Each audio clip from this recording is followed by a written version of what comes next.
These paintings hardly ever travel outside of Europe. They are ancient, fragile, and fading.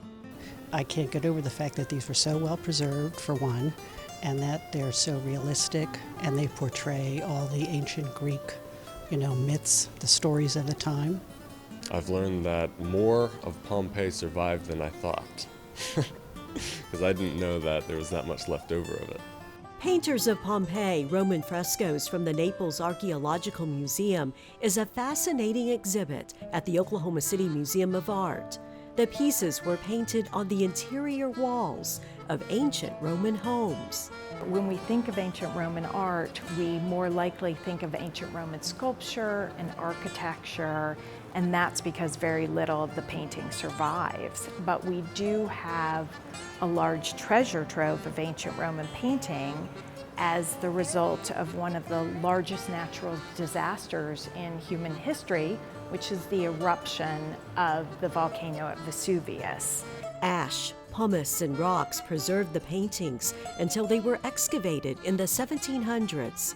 With vibrant backgrounds, the pieces are on display today, giving a glimpse into ancient Roman culture and home life. Roman houses were very different from American homes. They were inward facing, they had very small rooms, few windows, and so people decorated their homes with paintings from floor to ceiling in order to make them feel less dark and oppressive. There's mythology, which for Romans were their gods, so stories from the lives of the gods. You also get scenes from legendary stories, you get still lives, you get landscapes, and you also get something that was a real surprise to me, which is scenes from the Roman theater.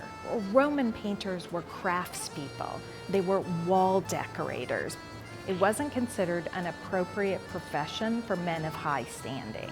So the people who were painters were freedmen, which means freed slaves, slaves, and women. And so the women part, being painters, was a real surprise to me. And we actually have a fresco of a woman painter right as you walk into the exhibition. And that, for me, is a must-see. She's in the middle of painting a painting of Bacchus, and Bacchus is the god of wine, and he was a very important god for the Pompeians. The Painters of Pompeii exhibit showcases 80 pieces that traveled directly from Naples to Oklahoma City with no stops in between. The Oklahoma City Museum of Art is the only venue for this very special exhibit. Being from Oklahoma, I know that what a real gift this is, what a real exciting opportunity this is, that we bring ancient Rome to the people of Oklahoma. The frescoes are aging, even more reason to see the exhibition and discover ancient art history. At the Oklahoma City Museum of Art, QUIN TRAN, Discover Oklahoma.